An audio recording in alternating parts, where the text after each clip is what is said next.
Ça fait 4 ans que je travaille dans la pêche. Ça fait environ 3 ans que j'ai attaqué les championnats de pêche. Et ça fait environ 7 ans que je pêche à la mouche. Voilà. J'ai fait, pour mes résultats, j'ai fait 4e au championnat de France de l'ombre par équipe, le dernier. Je suis monté en première division cette année. Et puis donc je voulais vous faire partager le plaisir que j'ai à monter mes mouches et à pratiquer la pêche à la mouche aussi.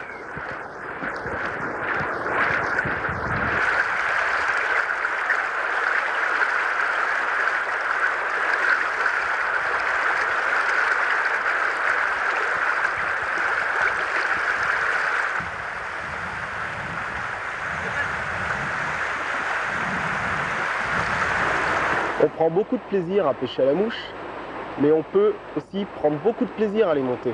Alors je vais vous montrer comment monter des mouches. Tout d'abord, je vais vous faire voir quel matériel il est nécessaire d'avoir pour les monter. Pour monter des mouches, il faut des outils. Alors, il faut un étau, il faut une pince à hacle, il faut une aiguille à dubing, il faut un ciseau et il faut les porte-bobines. Alors je vais vous montrer comment on utilise un porte-bobine. Alors on va prendre une bobine avec un fil assez visible.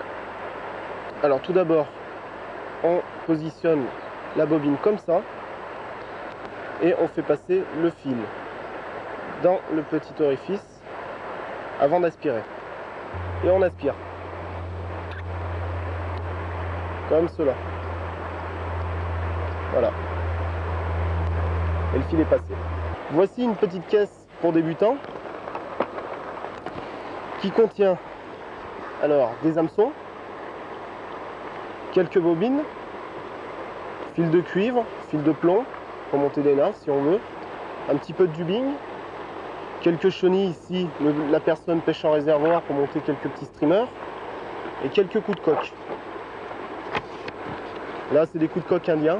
Hein. On a aussi quelques hacks pour éventuellement monter des streamers, là du kill de pan. Et toujours pour les streamers, un peu de marabout. Quelle taille d'hameçon vous allez utiliser? Alors, en étant débutant, on va plutôt tendance à utiliser des tailles un petit peu grosses. C'est-à-dire, vous allez utiliser 3 tailles. En règle générale, c'est l'hameçon de 16, 14 et 12. Car, comme vous débutez, vous allez avoir du mal à repérer la mouche dans les courants. C'est pour ça qu'on va monter des grosses mouches. Par contre, en devenant un peu expérimenté, vous allez avoir une boîte qui va devenir de plus en plus garnie et vous allez pouvoir faire face à toutes les situations. C'est-à-dire vous allez avoir des mouches qui vont varier de l'hameçon de 20 ou 22 pour des chironomes à l'hameçon de 12 pour des émergentes de mouches de mai ou des mouches de mai, même 10. Donc ça, ce sera à voir après pour les étapes suivantes. Mais au départ, en prenant le 16, l'hameçon de 16 et l'hameçon numéro 14 et 12, vous pourrez faire face à quelques situations et pas avoir mal à voir vos mouches sur l'eau. Alors les fils les plus couramment utilisés sont le noir, un olive clair, un gris, un orange, le marron, une couleur un peu crème, puis un olive un peu plus foncé, qui vont vous permettre de réaliser des sèches et des nymphes. Alors pour faire vos mouches, vous allez avoir besoin aussi de coups de coque. On a les coups de coque indiens et les coups de coque de pêche. Ceux-là viennent des États-Unis et ceux-là viennent d'Inde donc.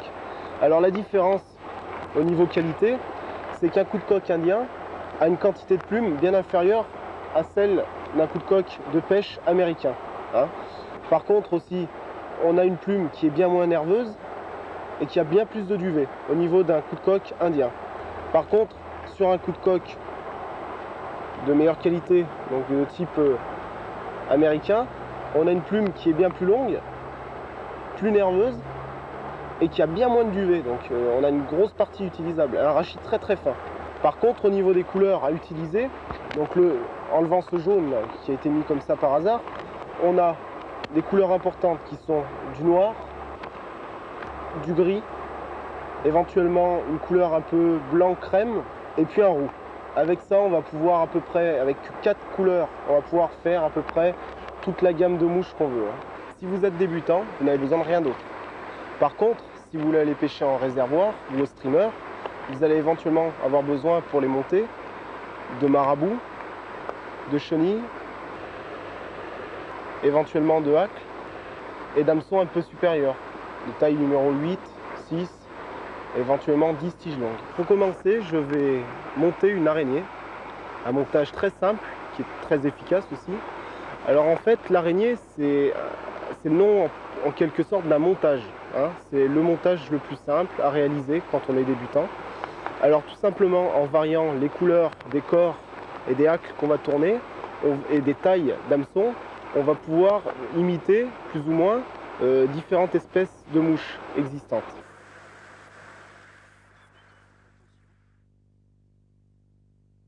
Alors pour monter cette araignée, je vais utiliser un pince à hacle, un porte-bobine, un ciseau, deux bobines de couleurs différentes, une aiguille à dubbing, un outil à demi-clé, de la cyanolite et des hameçons. Pour fixer l'hameçon, il va falloir prendre soin à bien le positionner dans l'étau. C'est-à-dire, il faut faire attention que la pointe ne dépasse pas, ou quasiment pas. Je prends le porte-bobine et je viens y positionner la bobine, de cette façon.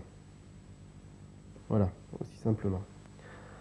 Ensuite, je libère le fil et je vais le passer dans le petit tube, comme cela, en aspirant un peu. Et voilà. Donc le fil est passé. Alors maintenant, nous allons attaquer le montage. Alors, nous allons voir comment positionner la soie de montage au départ. Alors, il faut positionner le fil près de l'œillet et en faisant un tour autour de la tige, repasser sur la soie de montage. En spire jointive, aller vers la courbure.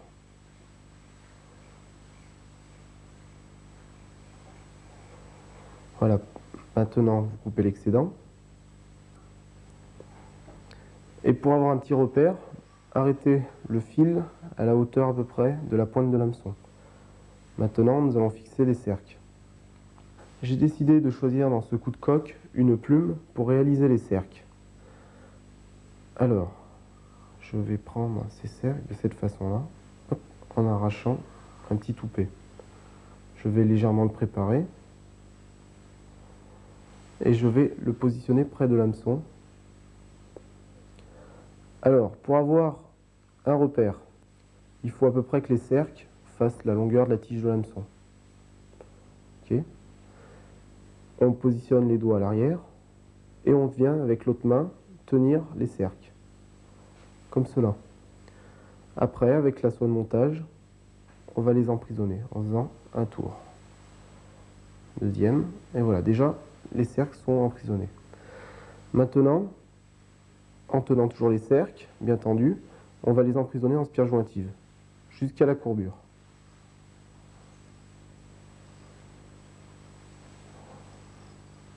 Voilà. On prend le ciseau et on coupe l'excédent. Pour réaliser le corps, je vais utiliser une soie olive que je vais fixer environ 1 mm après l'œillet. Ce qui va permettre d'avoir un repère pour le nœud final.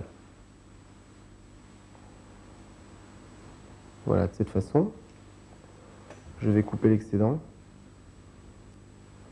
Voilà. Et je vais aller en spire jointive à l'arrière. Arrivé à l'arrière, je vais bloquer le fil noir en passant la soie olive derrière,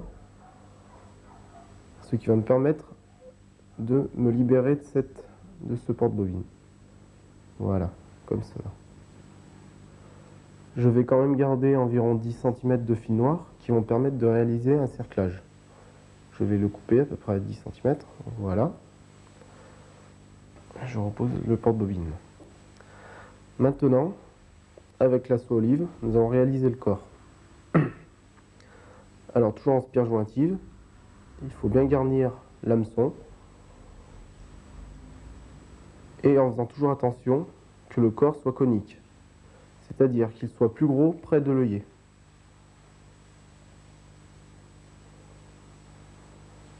Donc on remplit ça.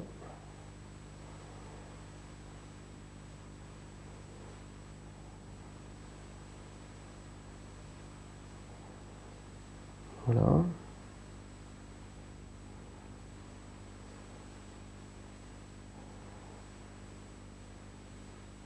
Donc il faut que le corps soit juste suffisamment gros, hein. Il ne faut pas qu'il soit trop fin, car après il n'a plus la taille d'un corps d'éphémère. Et s'il est trop gros, il risquerait en quelque sorte de faire noyer un peu votre mouche.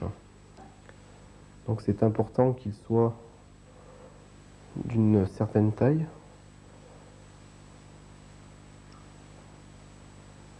Voilà.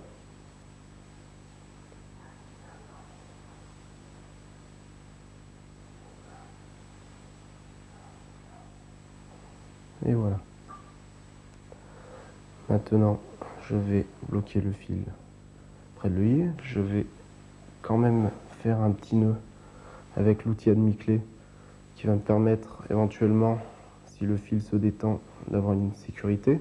Alors là, pour faire ce nœud, je fais un tour autour de ce petit tube. Et je viens positionner le petit trou à l'intérieur de l'œillet. Voilà, comme ça. Et je tire. Donc c'est un nœud assez résistant.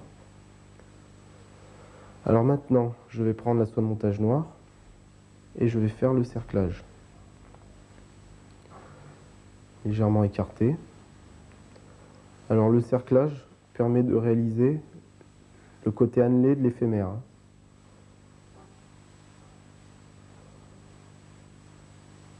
Voilà, ceci est un montage assez simple et qui permet de prendre quelques truites. Voilà, maintenant je viens avec la soie de montage olive fixer la soie de montage noire. Je coupe l'excédent, fil noir, voilà. Et je vais réutiliser mon porte-bobine noir avec la soie noire pour refixer le fil noir près de l'œillet. Et là en fait je vais me séparer de cette soie olive. Voilà. Je vais couper l'excédent des deux fils. Et voilà. Maintenant nous allons procéder au positionnement du hacle. Je vais prendre dans ce coup de coque une plume qui va me permettre de réaliser le hacle. Alors nous allons quand même un peu la préparer, car il y a du duvet, en les retirant de cette façon-là. Voilà. Maintenant, je vais la positionner près de l'œillet, environ 2 mm, 1 à 2 mm derrière, et avec la soie de montage, je l'emprisonne. Voilà, comme cela, assez solidement, et je vais vers l'œillet, avec des tours jointives. Voilà. Je prends le ciseau et je coupe l'excédent du rachis. Voilà. Voilà. Je prends cette pince à hacle qui va me permettre de tourner la plume autour de l'hameçon. Je la pince de cette façon et je redresse la plume et je la tourne en prenant bien garde que les tours soient jointifs. Voilà.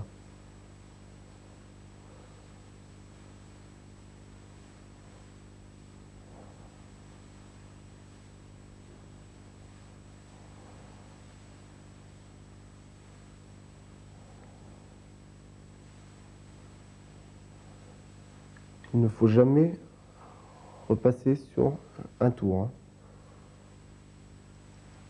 Voilà, maintenant avec la soie de montage, je viens bloquer ce hacle.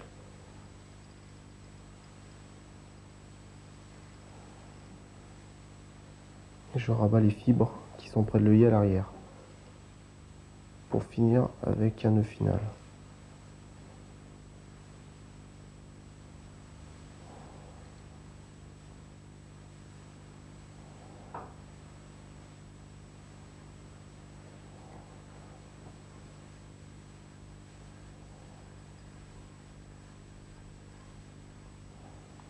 Voilà, je vais couper l'excédent, petite fibre qui dépasse.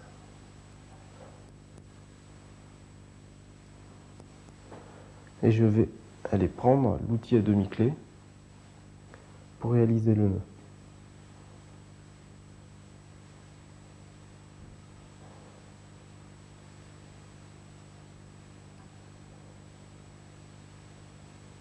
Voilà.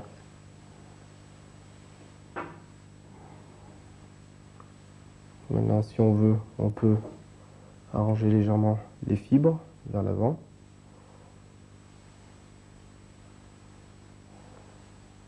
Couper un petit peu les détails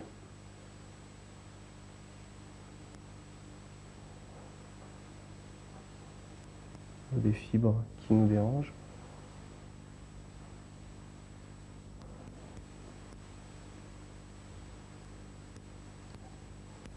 Et voilà.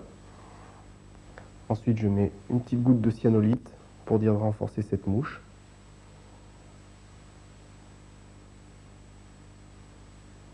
Et voici, la mouche est finie.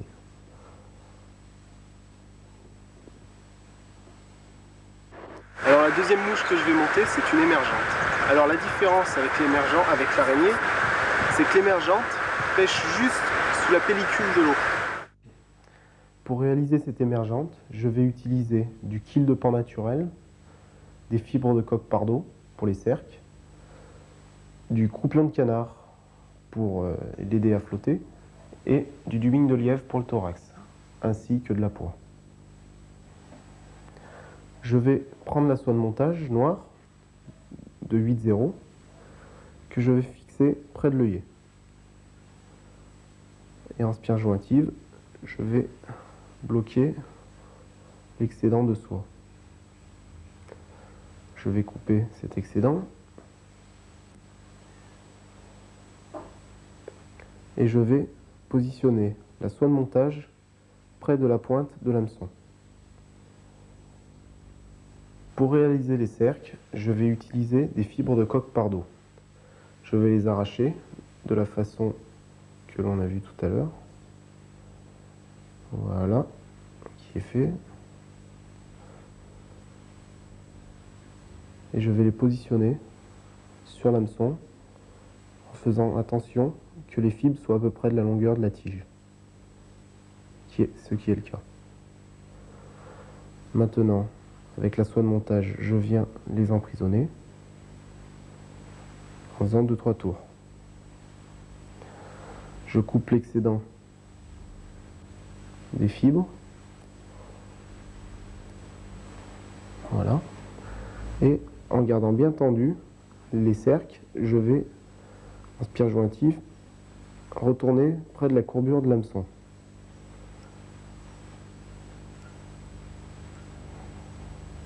Voilà. Pour réaliser le corps, je vais utiliser du quille de pan naturel.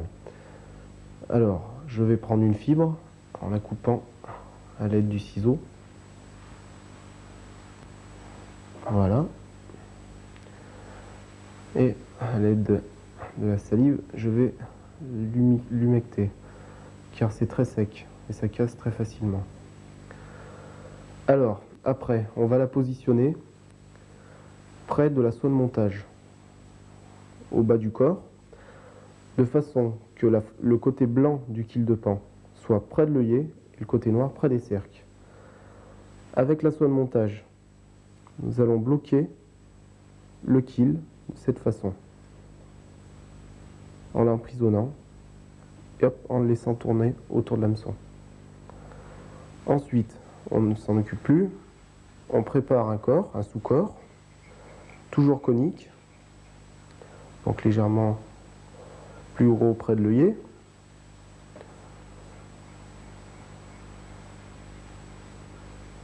Voilà.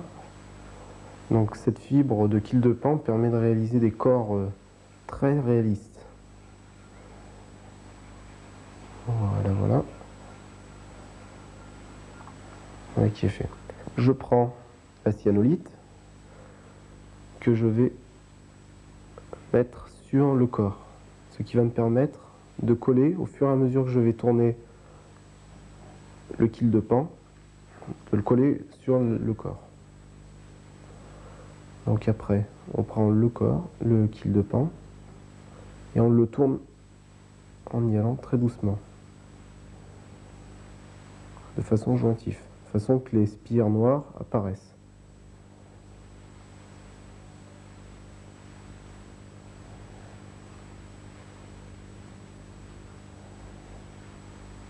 Voilà, limite on bloque avec le doigt sur le dessus du corps le kill, de façon que s'il casse, il ne se défasse pas. Et voilà. On le bloque avec la soie de montage,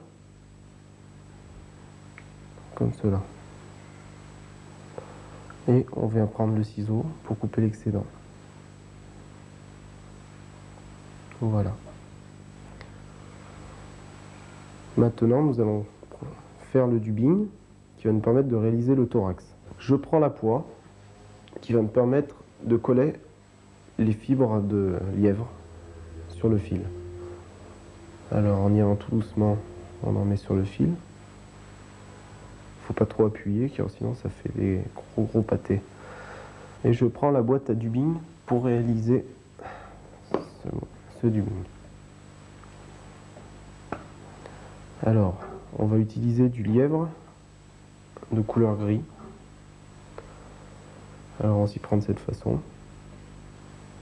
C'est une façon très simple et qui va très vite et qui permet de réaliser un dubbing. Il y a plusieurs façons de réaliser des dubbings, hein. Celle-ci en est une. Donc il ne faut pas trop le charger non plus au départ, le dubbing, car sinon ça va nous faire un thorax un peu trop volumineux. Alors après, à la limite, vous faites tourner un petit peu le porte-bobine, le faire vriller, de façon que les fibres s'ébouriffent un peu, comme cela.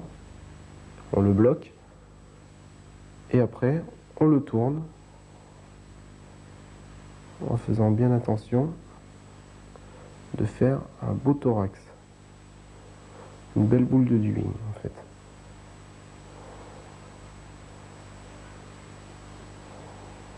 Donc si c'est très velu, c'est au contraire très bon, car les truites adorent tout ce qui est velu, très poilu. Hein, à la limite, si on n'aime pas trop, on en enlève un peu. Voilà. Et on garde toujours de la place pour le nœud final et pour aussi fixer le toupet de croupion de canard. Je prends du croupion de canard qui va me permettre de faire flotter la mouche. Alors, il faut arracher les fibres qui sont fixées le long du rachis, de cette façon, et les positionner près de l'œillet, en les bloquant avec la soie de montage. Voilà. Donc là, vu qu'il n'y en a pas suffisamment, on en reprend un peu.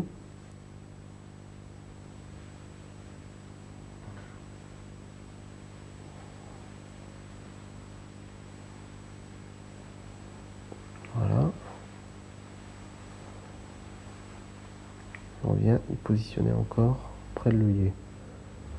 De la même façon, on y bloque. Voilà. Et on vient couper l'excédent.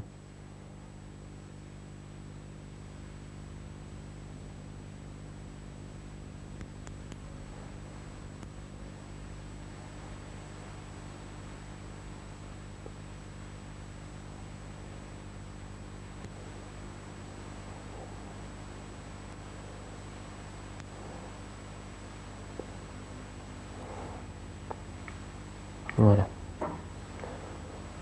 Et on finit avec la soie de montage le nœud. De cette façon-là. En spire jointive. On fait un petit nœud. Voilà. Ensuite, on prend l'outil à demi-clé qui va nous permettre de réaliser le nœud final.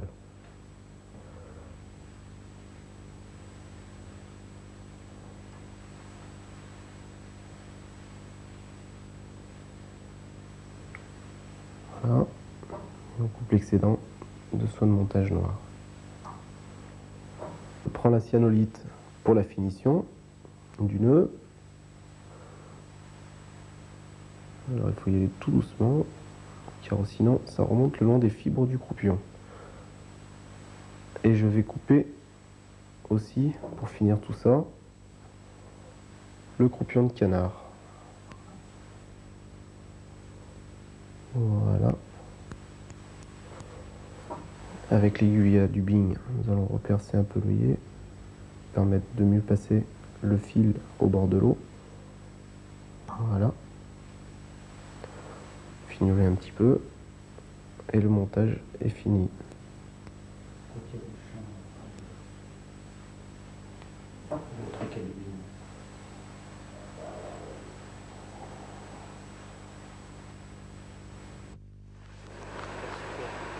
Le troisième montage est une nymphe.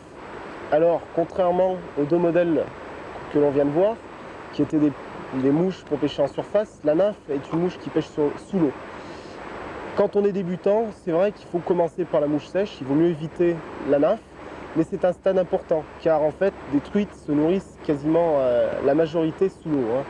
Donc là, la nymphe que je réalise, c'est une nymphe physantelle. C'est un modèle passe-partout, le modèle le plus utilisé dans tout type de rivière. C'est une mouche qui marche très très bien. Pour cette nymphe, je vais utiliser des fibres de queue de faisan, ainsi que du fil de plomb, de la poix, du fil de cuivre et du lubing, de lièvre. Pour commencer, je vais prendre la soie de montage noire et je vais la fixer près de l'œillet.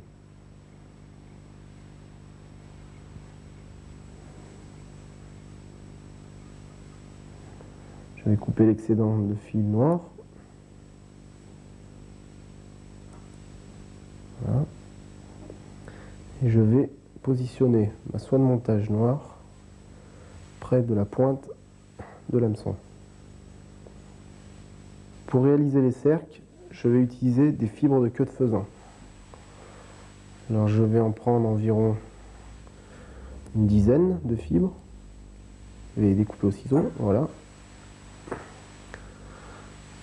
Alors, il faut bien prendre soin qu'elles soient les unes avec les autres. Alors là, contrairement à la sèche, nous n'allons pas faire des cercles aussi longs que la tige. On va les faire un tout petit peu plus courts. Voilà, comme cela. Et on va les fixer avec un ou deux tours de soie de montage. Voilà, il y a toujours possibilité de régler les cercles en tirant soit, si on veut les raccourcir, de ce côté-là, côté droit, soit du côté gauche pour les rallonger. On va légèrement les raccourcir, voilà, et on peut les fixer solidement en faisant quelques spires. On s'arrête avant la courbure, voilà, et on fixe bien solidement. Voilà. On coupe l'excédent de faisan et on va passer à l'étape suivante, le fil de plomb. Alors je prends ce fil de plomb, je vais en dérouler environ une dizaine de centimètres. Voilà. Et en le gardant bien tendu de la main gauche, je vais l'enrouler avec la main droite. Voilà, comme cela.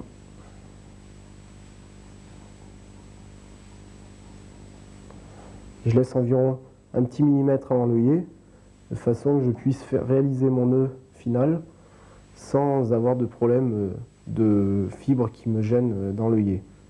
Maintenant, éventuellement, si je veux une nymphe pour pêcher dans des eaux peu profondes, je laisse comme ça. Là, vu que j'en veux une qui pêche un peu mixte, je vais refaire un petit tour sur le thorax.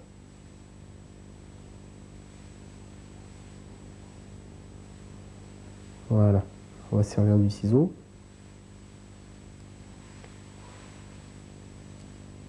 Maintenant, je vais prendre la cyanolite pour renforcer le fil de plomb. J'en verse un petit peu dessus. Voilà. Comme ça, le montage sera plus résistant. Alors maintenant, nous allons fixer du fil de cuivre pour réaliser le cerclage de la mouche, de la nymphe. Nous allons prendre du fil de cuivre pour réaliser le cerclage de la nymphe. Alors, comme le fil de plomb, nous allons en prendre environ 10 cm pour être plus à l'aise au niveau du montage.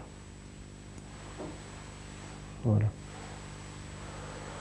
Donc vous le positionnez sur l'arrière du corps et toujours en prenant bien soin avec des tours de soin de montage, on le bloque.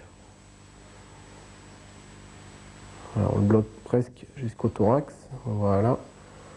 Et on repart en arrière pour aller fixer cette fois-là les fibres de queue de faisan qui vont permettre de réaliser le corps. Alors toujours de la même façon, prenez environ une dizaine de fibres de queue de faisan, les coupez, prenez bien garde qu'elles soient à peu près à la même longueur,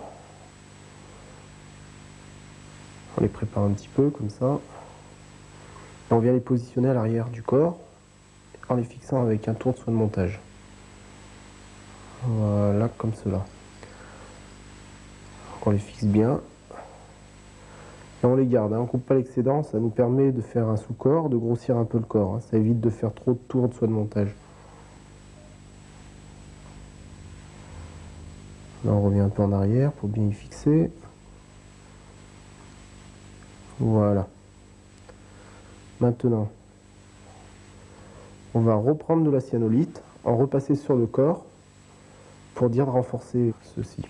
Voilà, donc je prends la cyanolite, je reverse une petite goutte sur le corps, juste avant de tourner le corps, tourner le faisan, voilà, donc je prends le faisan, et comme le kill de pan tout à l'heure,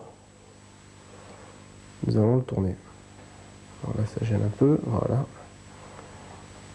Voilà l'inconvénient de laisser dépasser un petit peu la pointe, ça arrive. On tourne comme ça. Donc toujours avec ce doigt, on y bloque. L'avantage c'est qu'on peut casser des fibres et ça ne lâche pas. Hein. Vous êtes constamment bloqué, donc ça va bien. Voilà, on s'arrête là pour garder la marge pour pouvoir faire réaliser le sac à l'air. On y bloque avec la soie de montage, solidement. Voilà. Et on coupe l'excédent. Voilà. Fignole un peu.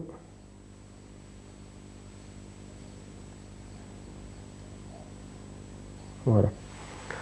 Maintenant, on va prendre le fil de cuivre et le tourner autour du corps pour permettre de renforcer ce corps et d'y donner un attrait au niveau des truites, plus pour le repérer dans l'eau, hein, pour différencier votre nappe de celle qui dérive. Comme cela. On bloque toujours comme ça avec la soie de montage. Voilà, coupe l'excédent de fil de cuivre. Voilà. J'ai un peu les cercles, voilà. Maintenant, on va réutiliser la queue de faisan pour réaliser le sac à l'air. Alors pour réaliser le sac à l'air, on reprend encore la queue de faisan, toujours de la même façon. On coupe environ une dizaine de fibres, voilà, que l'on vient placer sur le dessus de la nymphe. Comme cela. Voilà. On bloque ça solidement en tendant bien la soie de montage. Voilà. Maintenant, on coupe l'excédent. Alors, il vaut mieux essayer de couper l'excédent sur le plomb que de le couper près de l'œillet, car ça évite de faire un gros tas près de l'œillet, et puis au niveau du nœud final, ce sera bien moins joli si on avait un gros tas de poils qui traînait. Donc là, on va faire ça bien solide, voilà. Et on va passer encore à l'étape suivante, le dubbing. Je prends la poix et je poisse le fil sur environ 6-7 cm. Donc j'en mets pas trop non plus, parce que si on en met trop, ça va apparaître quand on va tourner le dubbing. Voilà, et je prends mon dubbing. Donc là, étant donné qu'on a une nymphe un peu foncée, on va mettre un dubbing un peu plus clair pour que ça ressorte un peu mieux. Mais bon, le poisson regarde pas trop ce genre de choses. Ce genre de détails. Voilà. On va plus le faire trop volumineux. Voilà. Maintenant, si vous voulez avoir un dubbing un petit peu plus résistant, est un petit peu plus ébouriffé. Vous pouvez faire vriller votre porte-bobine, comme cela, ce qui permet de l'enrouler un peu mieux. Voilà. Une fois que ceci est fait, on l'enroule.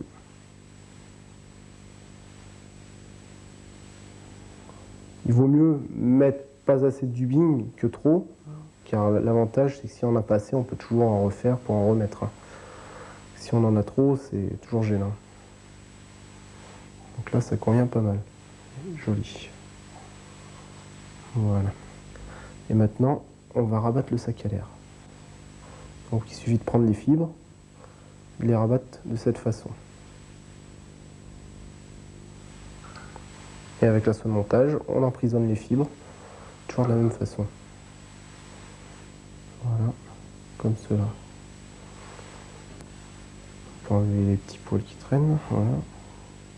Alors je prends le ciseau et je vais couper l'excédent de fibres de queue de faisan qui dépassent. Comme ceci. En enlevant les quelques petits poils qui traînent là, pour que ça soit un peu plus joli. Pour que le fil passe mieux. Et je vais finir ma tête de la nymphe là, en faisant une tête un peu plus grosse que sur une sèche.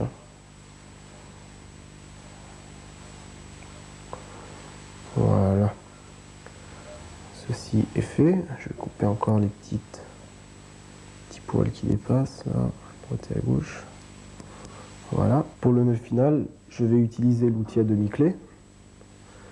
Alors, je fais un tour, 2 tours, je passe l'œillet dans l'orifice et je fais glisser le fil sur le nœud.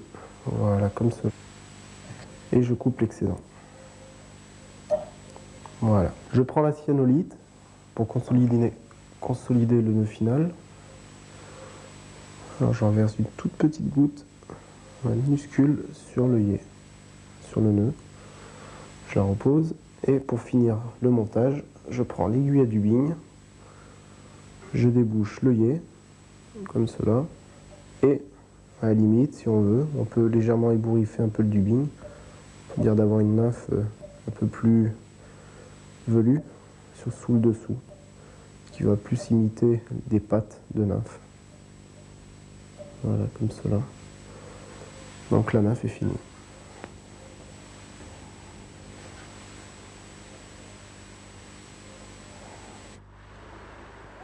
Alors la dernière mouche est un streamer.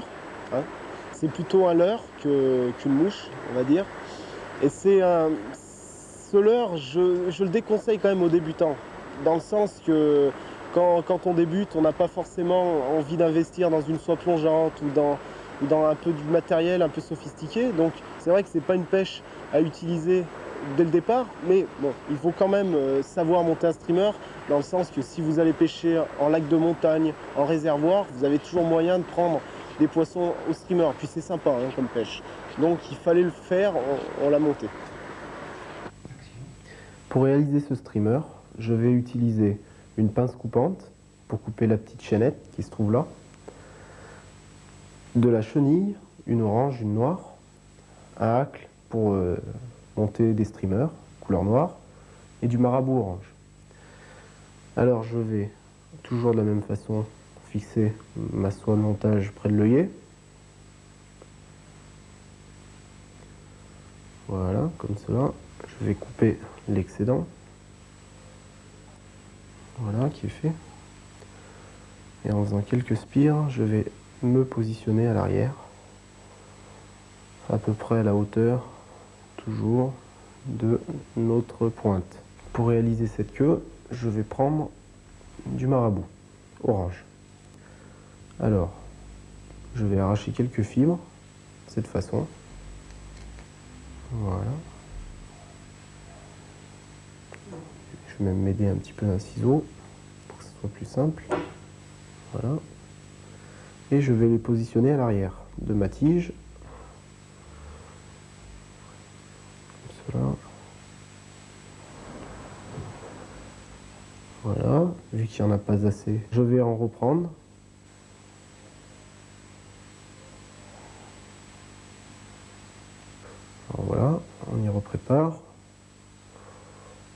positionne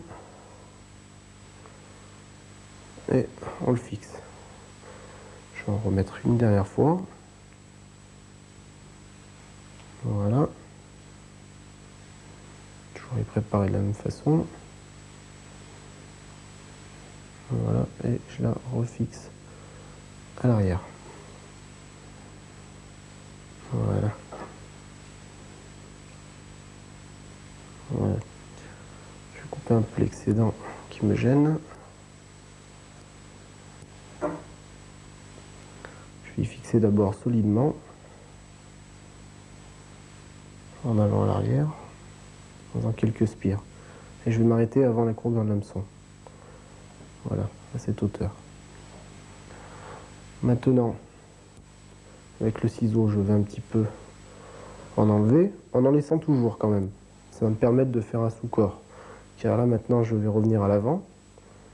Et avec ma soie, je vais tourner par-dessus le reste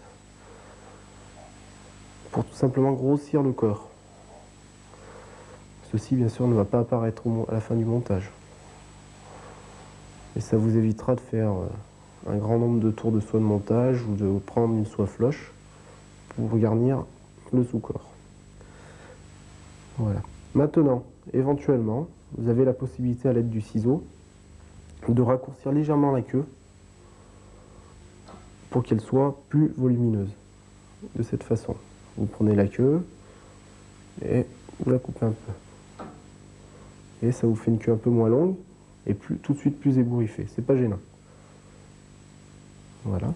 Alors ensuite, nous allons prendre la chenille noire. Nous allons en enlever environ 15 à 20 cm pour pouvoir avoir de la marge, une marge d'erreur. Voilà. Et nous allons la positionner sur le corps. Comme cela. On l'emprisonne avec un tour de soie de montage et en revenant à l'avant, en faisant quelques spires, on emprisonne la chenille. Voilà. Donc là, on va pouvoir couper cet excédent.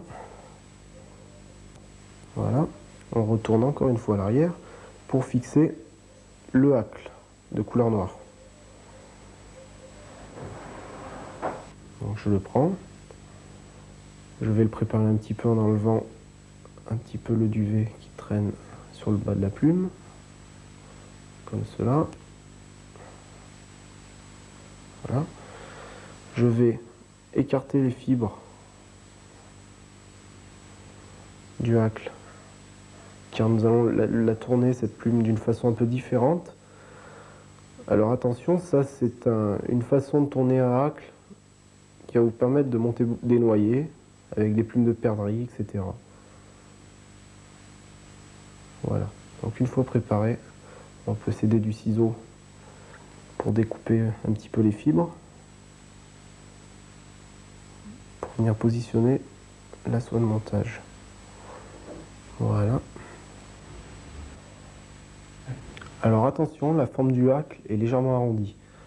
Il faudra donc la présenter de cette façon quand on va la fixer, de façon quand on va prendre la pince à hacle pour tourner le hacle, qu'il soit toujours côté arrondi vers la queue de marabout, de façon que les fibres se présentent toujours à l'arrière. Hein. Voilà, donc je la fixe avec cette soie de montage. Donc c'est pas toujours évident à réaliser ce montage-là. Voilà, donc solidement, je la fixe. Voilà, voilà, et je vais vers l'avant. Maintenant, je vais laisser ma soie de montage en attente. Je vais me servir mon outil à nickel juste pour faire une petite sécurité. Voilà. Là, je vais tourner la chenille noire autour de ce corps. Donc, comme cela. Voilà. Je tourne la chenille noire.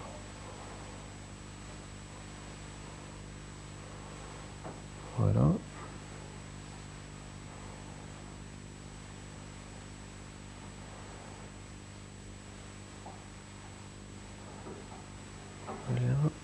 Voilà. Donc là, on arrive sur la tige. Il n'y a plus de sous-corps, donc on repasse un petit peu de la chenille l'une sur l'autre. Voilà qui est fait. Et on la bloque avec la soie de montage. Voilà, on fait 3-4 tours. Voilà. Et on coupe l'excédent de chenille noire. Voilà. Alors je prends ma pince à hacle et je viens pincer l'extrémité de cet hacle. Alors là, tout doucement, car c'est quand même assez fragile, on va tourner le hacle en faisant bien attention que le côté légèrement arrondi soit toujours vers l'extérieur. Donc on l'aide un petit peu avec la main pour le rabattre un peu du côté de la queue de marabout, comme cela. Voilà. Donc là on va peut-être être un peu juste au niveau de la longueur du hacle, mais ça devrait peut-être pouvoir encore être bon. Donc là, vu que je suis un peu juste, on va finir comme ça. Je vais peut-être redéfaire un peu pour prendre plus large. Voilà, voilà, super. Voilà, et je viens bloquer le bout du rachis avec la soie de montage en faisant plusieurs tours. Voilà, comme ça. Maintenant que ceci est fait, je vais prendre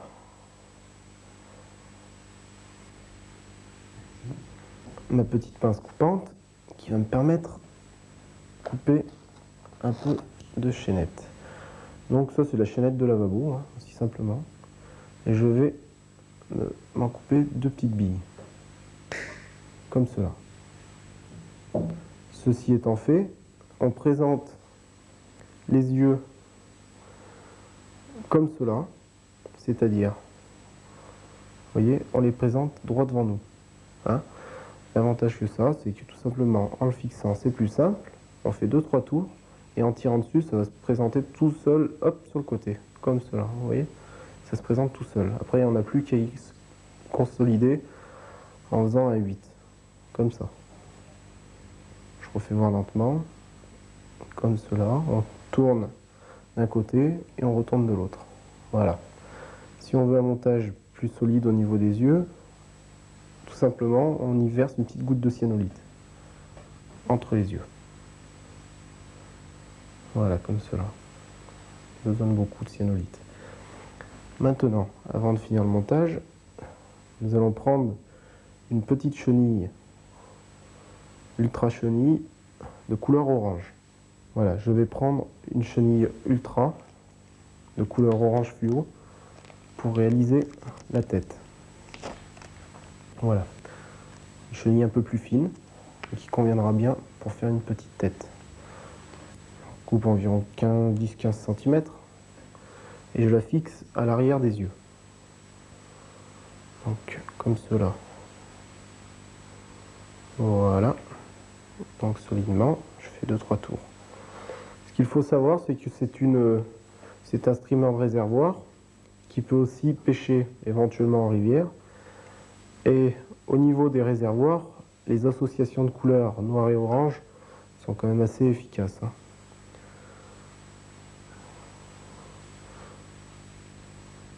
Voilà, on le fait tourner entre. On peut le faire tourner comme ça. Voilà. On fait une toute petite tête là, un peu volumineuse. Voilà. On fait revenir encore une fois par là. Voilà. Et on vient le stopper avec la soie de montage près de l'œillet. Donc là c'est une opération un peu délicate, sachant que l'œillet apparaît plus beaucoup. Alors on va s'aider du petit outil à demi-clé pour pousser un peu la chenille. Donc là on va faire, c'est l'avantage de l'outil à demi-clé, on va faire un petit nœud comme ça pour y fixer. Voilà, je vais en faire un deuxième. Voilà. Étant donné que si on a un problème, on a toujours moyen de se servir un peu de la cyanolite pour bloquer le montage. C'est l'intérêt de la cyanolite. Quand on a une finition à peu près de l'œillet, voilà. Je vais couper l'excédent de fil de montage. Voilà, et je vais couper l'excédent de chenille.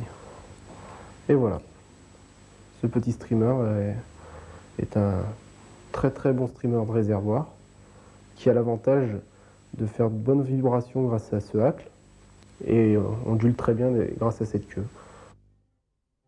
Vous venez de voir 4 modèles de mouches. Si ça vous passionne, sachez qu'il existe une infinité de montages qui vous permettront de faire face à une infinité de situations de pêche et de modes de pêche.